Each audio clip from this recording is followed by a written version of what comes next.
Did we come from monkeys? I want to know if we came from monkeys, if that's possible. Like, could that actually be what the Bible is saying? Well, I think to answer that question, you got to figure out, like, what does the Bible say? It says that God created mankind and he created them special. It uses the phrase like in the image of God. Yeah. And that means the humans like us, they're listed in that story, Adam and Eve, they're special and different from everything else he made. Right. And so if there's evolution involved, when humans came into the picture, something very special happened. So you could take that a couple different ways. It could be evolution, could not be, but there is something specific about human beings. And I think that's where I'd love to hear your perspective. I'll say it right. Like, no, we didn't come from monkeys. You're crazy. Like, we didn't come from monkeys. But I do want to say you're crazy. We didn't come from monkeys with a nuance. And it's not backtracking on it at all. When I think of evolution and the essence of evolution, I go to Richard Dawkins, because I don't want to go from some Christian, like, well, this is evolution, this is why it's wrong. I want to go straight to the source. And so Richard Dawkins, I would assume, would probably be, he's in love with evolution. Every time he talks about it, he is a angry, bitter man. And he's like that guy who comes out and like, get off my lawn. He's that kind of person. But when you talk about evolution, he just lights up. Do you ever see that? Yeah. Oh, he's like all about it. He does. All I know is if I'm ever on his bad side, I can be like, but evolution. And he'll be like, oh, evolution. It's so beautiful. Nice thin mutton on a sandwich, evolution sandwich. I love it. Like that. That is, he's all about to that interpretation right there. He's all about it, And this is how he describes it. It's he actually, in one of his video series, he walks out to this I don't know, it's like a cliff that goes up like 1,000 feet. Okay, and he's standing there. I might get some of the details on this wrong, but I just remember this from this video. I watched it a couple of times. I've read all of his books, not all of them, some of them. So he's standing by this cliff, and he goes, I want to describe for you evolution. And so he said, I want to give you a backdrop as to why creation is a myth. According to Genesis, and he's standing there and they do the wide angle and you see like the top of this cliff. According to Genesis, in one day, God created humans. And so that would be like me jumping to the top of this cliff. He's like, that's preposterous. But evolution gives us something beautiful. And he walks around to the back of it. And there's this switchback trail that goes up like this. And he starts walking up it. And as he's walking up it, he talks about how evolution over the years, slowly through all these changes, all of these, help me with the language on it.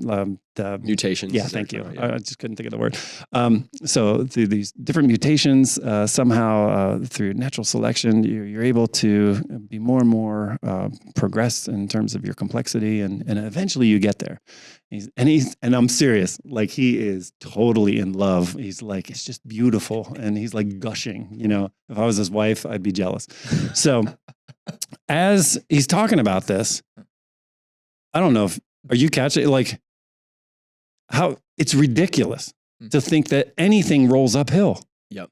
It's sort of like the concept of like irreducible complexity. Yeah. That like an eyeball, if it developed over a long stretch of time, for a long time, it would be a totally useless sack of like fluid until one time it finally could see something.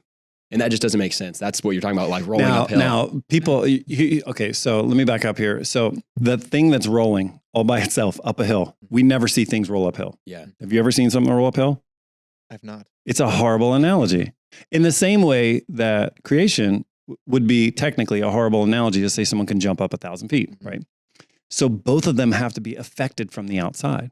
Yep. So either, you're giving them like a bungee thing, or, you're pushing them uphill. And so he says the forces of evolution push it uphill. But no, nothing forces anything uphill. Nothing goes contrary to the laws of nature in order to achieve something that's beyond itself. So that's where what you're talking about in terms of irreducible complexity. Michael Behe wrote this book back in the 90s where he said that everything that we see in us that's complex, our eyeballs, tongue, nose, whatever. There are certain parts that come together that work that give it an advantage to those things not being together and working. And so he uses a mousetrap as an example. Like a mousetrap has like 7 parts. And so now imagine you had a table full of those 7 parts. It, as a mousetrap, is not catching mice, right? When does it catch mice? once it's all together and Yeah. functioning. Yeah. Yeah. So if I were to put, here's the bottom part, the wood part, and I put a spring on top and that's it. Is it going to catch the mice? No. It's got to have next to like the little loop, and it's got all those things have got to be, but they have to work together. You have to put them, assemble them in such a way that only when the last piece is in place, then it has an advantage over everything else. So what Adam's talking about here is this idea of irreducible complexity, is that our eyes didn't just happen in one generation. If we evolved from fish or bears or whatever, eventually we evolved into these things that have eyes and stereoscopic vision and cerebral cortex and all that kind of stuff, retinas, rods, cones, foveas. All those things are not helpful in themselves. They have to be fully assembled in order to do it. And so that's why I have a problem with evolution. However, and this is why I wanted to have a caveat to this, is that in recent science, it's saying that maybe there are transitional forms along the way, that having like a water sack or whatever would have helped you to find food or whatever, and would have helped you along the way. But we still have a problem with this. Nothing rolls uphill. Nothing rolls uphill.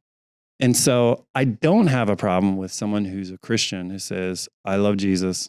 I believe in the literal 6 days of creation. I think we're only 6,000 years old. That's fine. I don't accept evolution. I also am fine with a person that's like, no, I believe that it's millions of years old, it's billions of years old, and that, God used evolution to bring us to this state. There's a lot of questions I have about that scientifically, but I'm fine with that because those are tertiary issues. Those aren't like main core issues. If you go to Hawaii, you see Hawaii has a bunch of islands, right? And we know over time that lava went out and, made an island, and then like the crust moved. And it moved. And so you can actually see where this stuff is coming out. And you can see over millions of years' time, it's probably likely that thing moved over millions of years.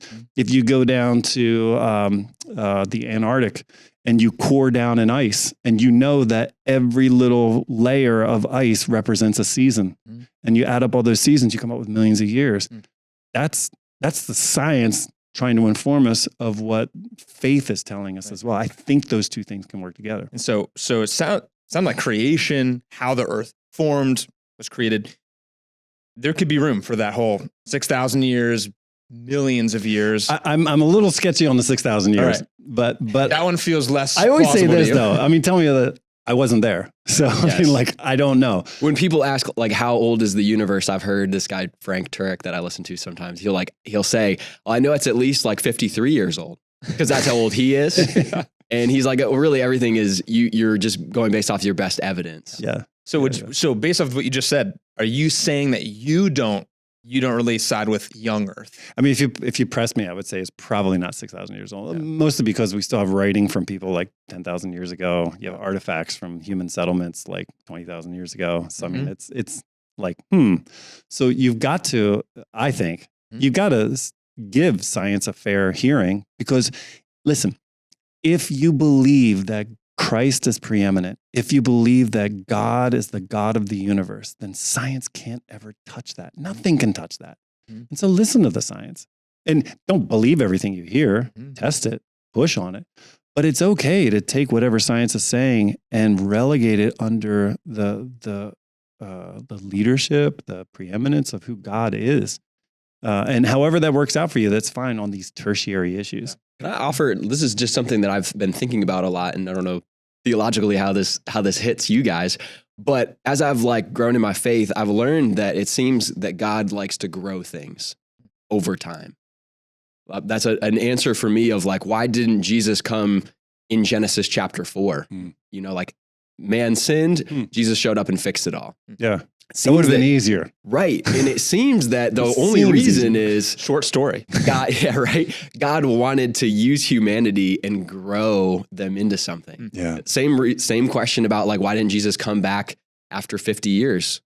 He ascended, and why is it 2,000 plus years later and we're still waiting? Oh, that's fascinating. Because God grows things. That's really good. And so that applied for me to the Genesis story almost makes me think it shows God's character if he grew the creation of the world over time.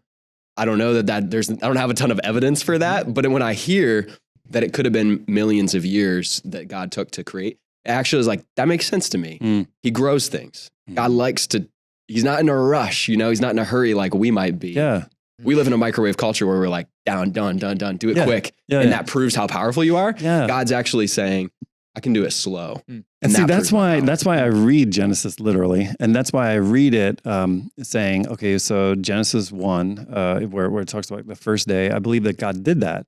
But I also, I'm open to, in the final analysis, if Jesus comes back 10,000 years from now or whatever, and we're able to grow in our understanding of science and astrophysics and quantums and all of that to such an extent that we can have a more nuanced approach to how these actually do weave together, I think they do. But again, it's more for me, it's sport. It's kind of fun. It's almost like putting together a puzzle. For me, it's not battleground. And I think that could be helpful for some people.